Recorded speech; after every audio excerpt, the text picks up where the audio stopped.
Hi, guys. Welcome to Real Food Recovery. We are on episode 36. This is going to be a really good one, and I think people are going to relate to this.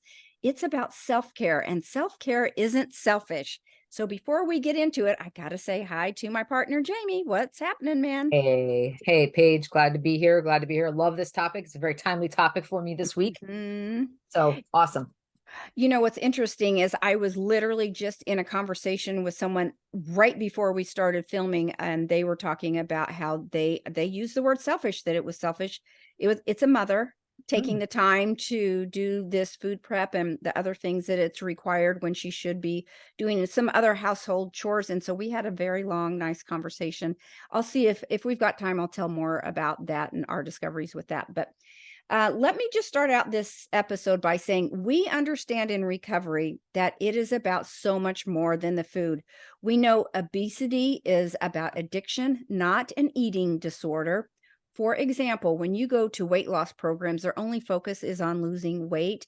And mhm. then after the weight is off, then we're back to these old patterns.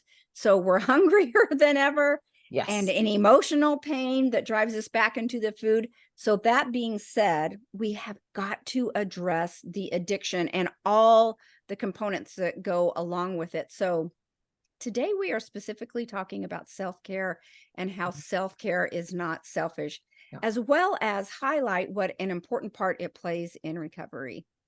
Yeah. When we talk about self-care not being selfish, we have to look at what selfish really is, what selfishness really is. Mm-hmm. Being selfish means there's a desire to take from others, often to their detriment. Uh, However, self-care is about replenishing our own resources without depleting someone else's. So it's essentially a boundary in action. Self-care is a means of restoring your own energy, which promotes health and physical and emotional well-being. So how so do we define self-care? What does it yeah. look like? Yeah, I think that's a great question, and I bet people differ in their opinions on this, but for me, it's simply about making sure my basic needs are met first. My core daily basics are sleep, food, exercise, and spirituality. Yeah. And really self-care, as you mentioned, as you described, is exactly the way that I would describe it as well. And it's recovery in action for me. It is Mhm. absolutely recovery in action. It's all the branches of recovery that we talk about in real food recovery Mhm. and during our connections calls in our community. It is absolutely every aspect of it addresses self-care, of those branches addresses self-care. I know. I love that so much, and I'm not gonna get on off on a tangent now, but really, whenever you are taking care of yourself, it literally affects every other aspect of your life. So, we've all heard these announcements on the plane before. I'm actually taking off on a plane tomorrow about, "Ladies and gentlemen, put your oxygen mask on first." But before you can help other people's, you should be in a position where you have made sure that you are taken care of, because otherwise you're no That's right. good. So the question becomes, what does it look like to put on your oxygen mask first, Jamie? I think that it really matters for me in scheduling my needs as a priority. Hmm. And we can even call it doctor's orders. And I it's not necessarily that I'm better or worse than other people, or it's really just about how can I make sure that I am helping myself so that I can help others.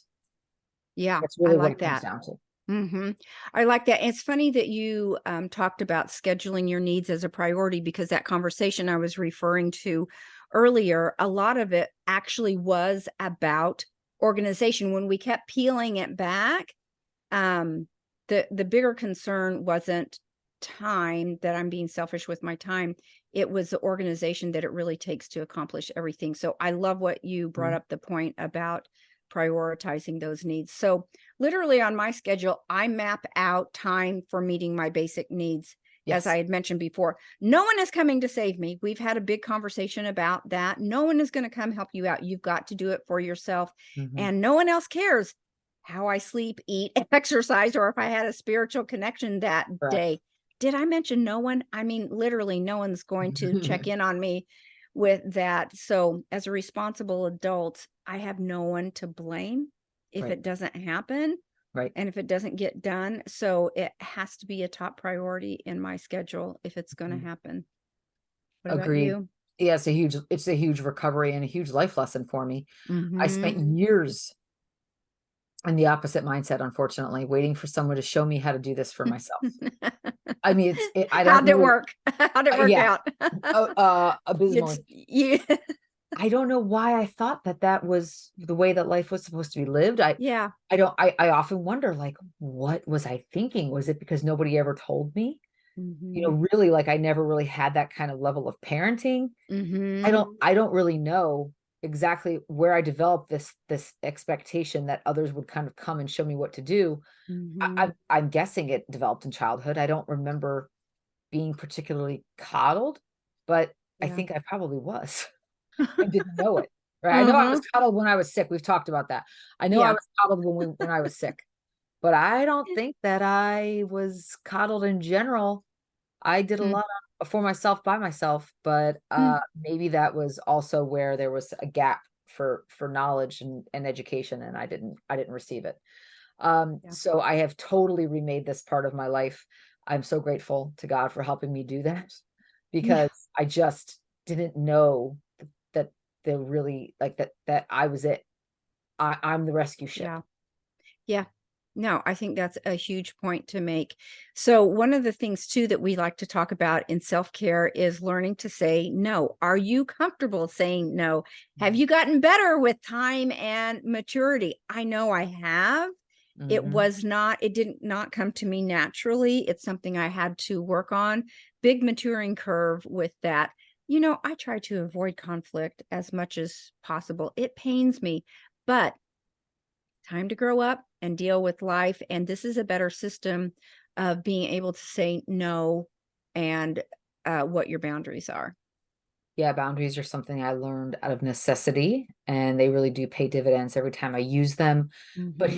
here's the thing with boundaries. I read this great quote today about burnout. And Hmm. burnout is a very hot topic, especially in the industry that I make my living through, in healthcare. And we hear people talk all the time about burnout and burnout and burnout and burnout and oh my gosh, burnout. And this writer who I really love, and she's got several books and a big following on social media and online. And she wrote, boundaries, excuse me, burnout is really just a signal or a symptom of someone who has not learned how to set appropriate boundaries. Yeah. I thought, Wow. yep, that Oh, pretty that much just sums hit it me in up. the chest. Yeah, It that's true sums it up. because who would burn out if they had a healthy balance in everything they're Exactly. doing? Yeah. Exactly. Exactly. Now, I'm not saying that this is something that people inherently should know how to do. Like self-care, prioritizing my own needs and taking good care of myself. That wasn't something that was really taught to me. Hmm. And so boundaries were not taught to me. I had to learn those as part of my recovery journey. Interesting. I'm still learning how to exercise them every day. Yeah, it's a practice, right? Yeah. So I've mentioned movement as part of my daily self-care routine. How big of an impact does exercise make when trying to take good care of yourself? Does it really matter? Oh my gosh. For me, literally, I have to have it to keep a balanced mood.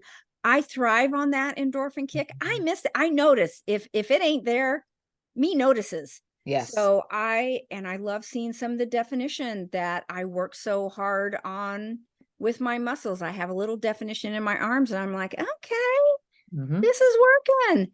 So, and keeping up a hard cardio workout and leaving it all on the mat, that's worth it for me. I don't kill myself every day, but the days I do, I always get an endorphin kick, but right. there's a little extra rush to pushing yourself a little bit. But there is no big, healthier thrill than to finish a good workout, not to mention confidence booster. I don't know what Yes, it is, but that high seems to carry me throughout the rest of the day, and it also gives me a sense of just it settles me down too at the same time. It gives me a high, but I'm settled down all at the same time, if that I makes agree. sense. Yes, yes.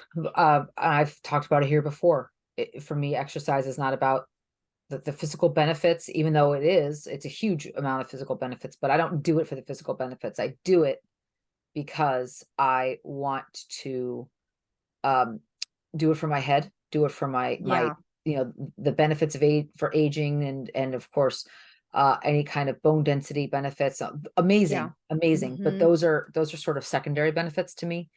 The For me, I do all of my movement for my head.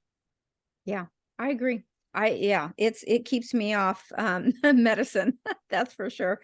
So if taking a time out during the day is also part of my self-care Mhm. routine. This can take many forms. It's whatever you need, meditation, nap, a few minutes on social media, or just filing your nails. But I have got to put myself in timeout. I won't have that opportunity today. I usually fit it in. Today's just an extraordinary day because I'm Mm. trying to get things together for traveling. But normally for me, a 20-minute nap, it's a game changer. And it's when I am my best when I put myself in timeout, just like when you're a child misbehaving, you come out of the timeout a little bit better. But That's right. um, everyone benefits when I have had my little downtime. People that are listening, I would love to hear what your perfect nap time is. Put those numbers in the chat or in the comment section. I have heard 20 minutes is best, but someone said the other day, oh no, I read this big study and they said 27 minutes. That is the perfect time for a nap. And I'm like, okay, then I'll go to 27. Yeah, twist my arm. Twist my arm. Yeah, I'm a big I don't I try to do them daily, but there's some days that I find I don't need them, and other Yeah. days that I find I need them. But I will do usually about half an hour if I can do it. Hmm. And I will schedule it if I need to schedule it. If I Yeah. know, like and it's not that I schedule it in the morning. Usually as the day progresses, if I see an open half an hour and I feel like I need it, I'll take it. And there are many days in the last few weeks, for instance, that I have not taken it. Um, and I was just kind of going and moving Can really you fast tell? and didn't think. And yes, You can it tell. catches up for me. It catches up for me. Hmm. I even put it in my Google Calendar. Yeah. Oh, I I if literally it was put it. something that I felt like I could guard, I would. Mhm. Not every day can I guard it. Some days, most days, but Yeah. um one thing that really helped me from a self-care perspective was embracing a hobby. Tapping into the Mm. right side of my brain and getting the creative Mhm. juices flowing really, really helps. In other Mhm. words, I found a distraction from everyday stress, and not Mhm. food and not shopping and not, I don't know, online surfing. Yeah. It helps keep things in perspective. Do you have a hobby page? Well, don't laugh, but really, I'm a scrapbooker, and I used to have all the stickers and construction paper and doing all that. It would take me an hour, for 4 or 6 pictures to get in. And I mean, I just can't do that. We've got 5 kids and now 9 grandkids. I'm just slapping those suckers in there. And you know what? Everybody likes to look at them, but I just label them and go on. But scrapbooking really, and I'm starting to read. I don't know if you can call that a hobby, but it's Yeah. something that I enjoy. Mhm. Grandkids are part of my hobbies. Actually, I admire people so much that do these really crafty things. I was talking in one of our connections hour last night to someone who not only does she knit, but she spins her own fabric.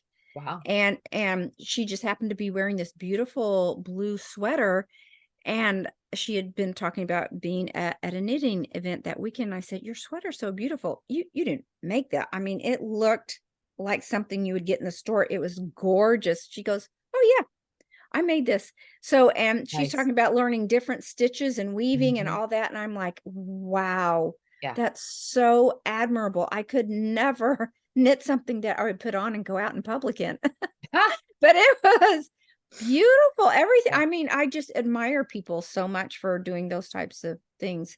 Do you have hobbies? Yeah, I knit, not like that. I make my dog a scarf, and I'm in the middle of, for the last almost 2 years, making my husband a scarf. It'll be 2 years in November. This poor man. He's And cool. the dog got the scarf first in case I really screwed up. So, My husband's scarf is gorgeous, and I really need to finish it, especially if we're going to be transitioning up here to New Jersey. But I love anything to do with biking and cycling, indoor, outdoor.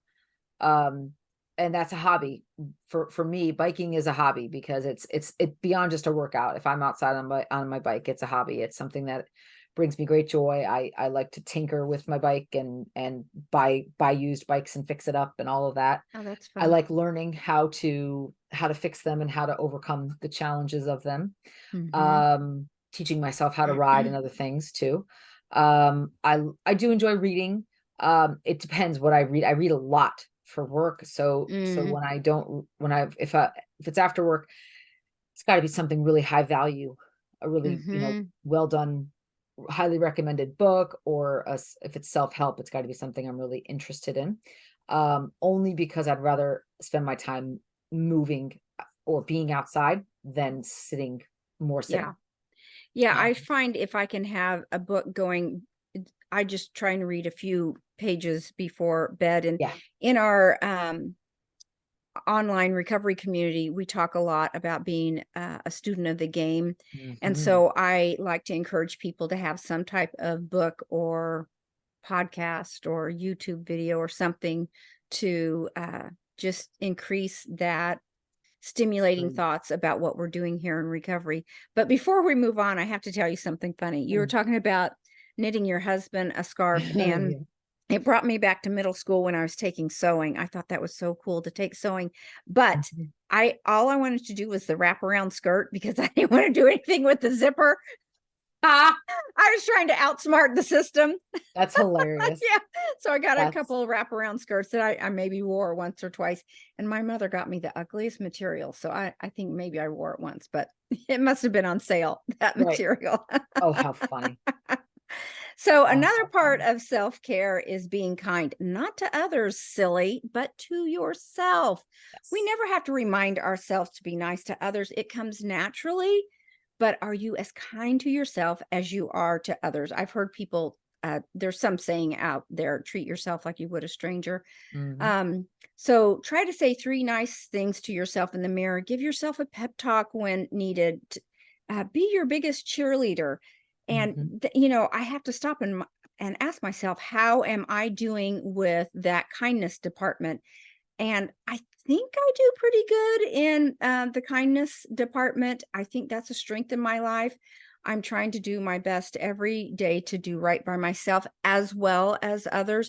I think I'm just hardwired for that, for goodwill for myself and others. I just happen to get lucky in that I've got a very tender personality in that Mhm. respect. Mhm. Yes, and I think that's something that for me, I had to learn because I was unfortunately growing up, not by everyone, but by enough folks in my life, I was spoken to very harshly or judgmentally, Mm, or it was a lot of criticism. And so I just learned that that's how you were supposed to talk to others. I hmm. brought that with me to myself, my self-care, really, which is of course the Hmm. opposite of it.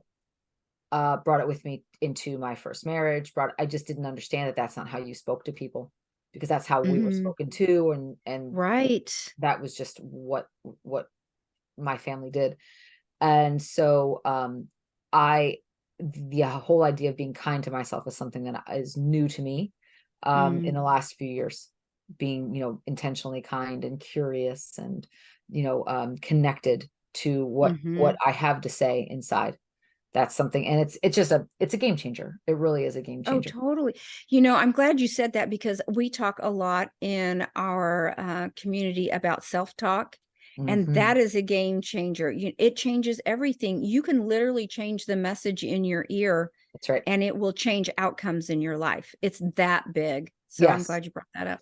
And that's why I would say it's of course it's one of our branches of recovery, but it's a very, very popular branch that people bring up and Yeah. talk about on a regular Yeah. basis. It affects literally every other aspect of Yeah, recovery, I believe. it does. So all these things being said, this is actually not a complete list, right? So the self-care, we just hit on some of the highlights. We Hmm. really have to find what works for us and what speaks loudest to our individual psyches. what works for some may not work for others. Again, like Paige was talking about how she, reading is an act of self-care. For me, an act of self-care is yoga. Mm-hmm. Over reading, because Mm-hmm. it allows me to move my muscles and stretch things and Mm-hmm. reconnect with my body in a way that's very rewarding to me. Mm-hmm. Um, and again, it's really necessary for each of us to discover our own self-care routines and what works for us, and then make it a priority. So if we think about that, right, keeping this in mind, prioritizing and exploring self-care, is it normal to feel overwhelmed from time to time? And what do you do when that happens, Paige? Yeah, I'm so glad that we're talking about this because I'm going to tell you what that conversation I was having before we started. Yeah. We were talking about self-care, but when we kept peeling it back, it really just came to the point of organization. And if you could up the organization a little bit, you wouldn't feel as selfish about self-care because the other stuff would be done. Like one of the things was clean as you go with the dishes, or clean as you go with housework, Mhm. or get up 10 or 15 minutes earlier to do a little prep work for dinner that night if you won't be home again. So a lot of it came down to organization, Mhm. and that the strong link between those two. But for me, when I feel overwhelmed, I need to stop and take a breath, Yeah. reorganize myself, and then I just start prioritizing what needs to get done first. Mhm. And it really does settle me down. And I Mhm. know when I start getting overwhelmed, I might even say to myself, okay, you got to settle down here. You just let's simmer down. Let's take a beat, and let's get a grip here, because I Yeah. can't function in that chaotic state. So Mm. it helps put things back into perspective, and I just am able to get my thoughts together, and I just don't like that jittery, out of control feeling. No. No, I when I get overwhelmed, I that's when, again, the last 7 years or so, that's when really the self-care and self-talk comes into play, where Mhm. I will say, okay, sweetheart, you're feeling a little overwhelmed. Take a deep breath. This is all gonna be okay. What do we need to do first? What do we need to do after that? What's our next right move? If I really don't know which direction to go, I will kind of take a pause, take a time out, do some Mhm. prayer, and wait for answers around what um what I could do differently as the next step. And that really does help me. This is so interesting you saying that, because it ties into several conversations that we've had, that we keep talking about processing emotions. And you are famous for saying, Just stop and ask yourself, what do you need?" I mean, it's the same way with when you're overwhelmed. Mhm. We don't always think of that as emotions, but if you just stop and say to yourself, okay, what do I need here to get back on track? How do Right. I need to do that? That's another way that we settle ourselves down. And of course, we want to stay calm, because if we get stressed out, then those craving pathways come alive, and we don't want to have to deal with that either. So, Exactly. love that Exactly. conversation. So, obviously, because we are humans and we live in life, sometimes things get in the way of taking care of ourselves. And for me, it depends on the days, but schedules can change, and you have to be able to adapt at a moment's notice. Interestingly, again, in uh, one of our connections hours this morning, Mhm. we were talking about plan B, the power of plan B, Mhm. especially for people in recovery. It makes the difference between success and failure if you have a Mhm. backup plan ready to go and you're able to adapt easily. So true. But this is life, right? Self-care may not always happen like planned. And just like I may not get my nap in today, but I'm going to be a big girl and Yeah. deal with it and run off adrenaline. But just know that you can start over tomorrow, Yes. and the best laid plans, obviously, we know the end of that Right. statement. Right. Um, I'm not super rigid if life throws a monkey wrench into the mix from time to time, but being adaptable, huge part of self-care, Yes. And huge. recovery. I agree. Yes. I agree. That's really just being adaptable is helping me when something gets in the way of taking care of myself. And sometimes it will be, I will put a boundary down and say, I really don't feel well, or I can't do this, or I said I could and I thought I could, but I really just can't. And I'm very sorry. Just helps me stay aligned to my values, to be honest, or, in integrity about whatever I'm saying no to. And I Mhm. remember a great phrase: every time you say no to something, you're opening up the option to say yes to something else. Yeah. Oh, I love that. So Mm-hmm. that helps me a lot. Um, Paige, do you think self-care is becoming more of a priority in our culture from where we were 50 years ago or even 10 years ago? I think I hate to use it's a buzzword, but I definitely think people are becoming way more aware of it. I I think of all the mental and physical health benefits that flow from self-care. I definitely think we've come a long way. So I've talked before about my parents. They both grew up on farms in Southern Illinois. And as a female, I don't ever remember hearing my mother talking about self-care being part of her childhood, or quite frankly, even her as an adult. When my parents were kids, you just did your job and that was it. And you tried to get food. I mean, you tried to milk the cows and feed the Mhm. pigs and Right. collect the eggs from the chickens. And just there were 7 kids in my mom's family, and she's told this story so often about mama would put the food on the middle of the dining room table, and people, whoever was fastest, got the most of whatever was on there. But so these people, they didn't have plumbing, that's you just self-care was not a high priority back then. So, Right. and It ain't was ain't survival. nobody, yeah, ain't nobody was talking about feelings either. No. So you were just trying to plow the fields and survive. So definitely, I think our culture moving out of the farms and more to city folk type living has the industrialized nation that we live in has changed things quite a bit. Oh, I totally agree. I totally agree. I think that that's a good thing, and I think it's also it remains to be seen because self-care can be taken to extremes where it does become Mhm. selfish, right? It Mhm. becomes about putting your own needs, excuse me, your own wants above others, and that can be a very selfish place to live, or to assume that other people should take care of your feelings, or to assume other people should care for your needs, right? Because Mhm. that's self-care, so other people need to sort of clear their schedules for my self-care. There's a Mhm. boundary there, right? It's, Mhm. if you need to practice these things for you, then you need to figure out how to make them work in your schedule and make them Mhm. work with everything else that you're trying to balance. And if you can't, then that's an indication that you've probably overextended yourself. Yeah. And Good again, point. not another person's responsibility to fix that for you. Your Yeah. responsibility to fix that for you. A fabulous point. I Yeah. agree. Um, so yeah, do you have one thing that you think you'd name as your number one in self-care? Well, I am a broken record, but I can't tell you how much I am grateful for my food prep. I was again having the same another conversation with someone this morning about my last few days have been so wacky that literally I am grabbing as fast as I can. And I hate to say wolfing it down, but I mean that I had I not had things ready, I don't know what would have become of the past couple of days when Right. you are just doing Lamaze breathing, just try to get from one thing when you are scheduled from thing to Right. thing. Right. So I would be a mess. I would have a messy life. I would be a mess if I did not have things ready for me to grab and go Yeah. literally in an instant. And I have to tell you, my sleep is right there with that food prep. I protect Mhm. my sleep so much. Do you have a number one?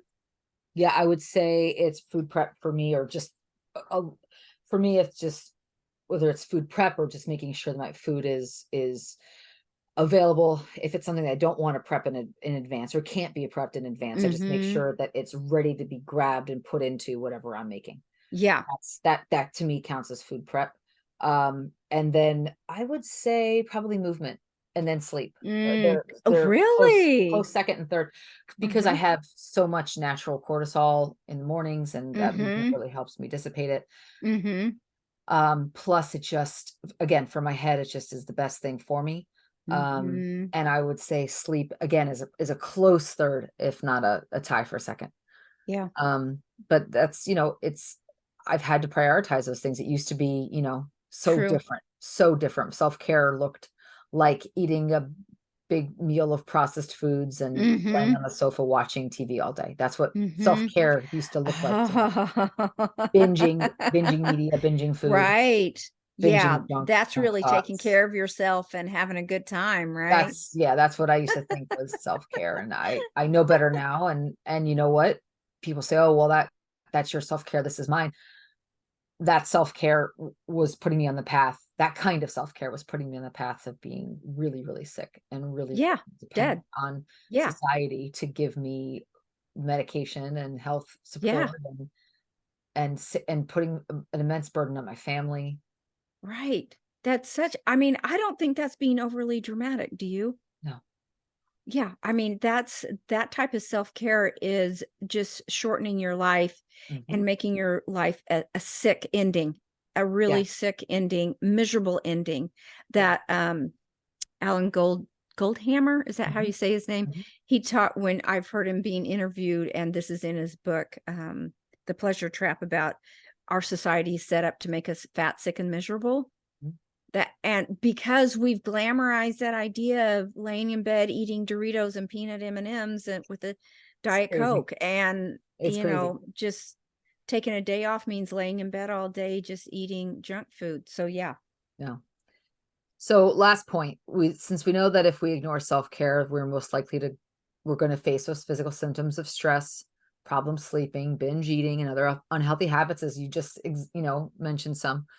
So if self-care feels like a chore rather than a reminder to find and appreciate enjoyment in everyday life, it is a sign that something needs to change. So if you Mhm. feel like self-care is a slog, chances Mhm. are you have drastically overextended yourself in Yeah. some area of your life. Uh-huh. And if you don't address it, your body will take over and start addressing it for you. Yes, very true. And we don't want that. We don't want that. Mhm. That's why we're here. So, listener questions. Okay. What's You the first one, Paige? Okay, I know self-care is important, but I just don't have time, not to mention energy. I work full time and have a family with dinner and laundry, and all I want to do is sit in front of the TV when I have a minute. So, first off, we understand. We get it. We have those same feelings too. It's not like that we don't feel that way. So, we understand Right. perfectly.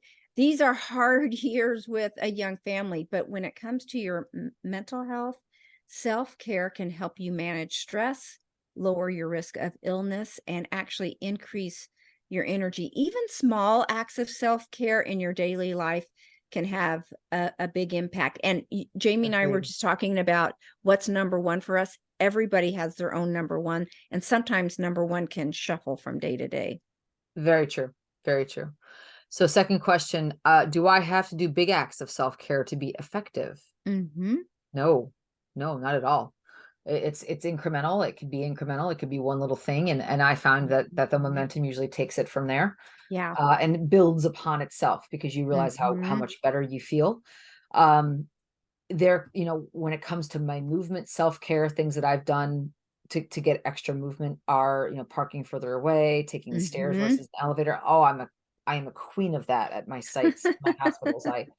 I'm always, if I'm Park walking down down the the block. parked on the block or if I'm walking down the hallway with a leader or a coworker, I'll all of a sudden turn as they're going into the elevator banks. I'll turn to go find the stairs and they're like, "Where'd Yeah. you go?" I'm like, "I'm taking the stairs." Good Um, girl. and but it helps. It really does help. And I'll tell you, the leaders that are in that stairwell with me are are very successful. They're at the top of their Hmm. game. They're highly regarded people. They get it. They get it. And they walk the talk and they're in that stairwell with me. Yeah, like I mentioned, I'm flying tomorrow and I will look for the stairs Yes, versus the absolutely. escalator. Even if I have my Absolutely. carry-on bag and my backpack on, I can still walk up. That's just a little extra Absolutely. strength training. Absolutely. Absolutely. Um, and there's lots of things that you can do, right, to make sure you're getting your water in, right? You have it next to you at all times. That's something that Hmm. I do on a regular basis. Get enough sleep. They're all simply, manageable things that we can do. And you can even, I multitask while I'm driving or cooking. So I'll listen to a podcast or an audiobook while I'm driving, cooking, getting ready in the mornings if I don't have a meeting to be on. It's just it's a great help. Yeah. Yeah, listening to our podcast at Real Food Recovery. Just saying. So our last listener question is, how do I make self-care a priority, especially over other needs? We've talked about this a little bit, but honestly, it's a skill set like anything else. It takes prioritizing and a little bit of organizing and being on top of things.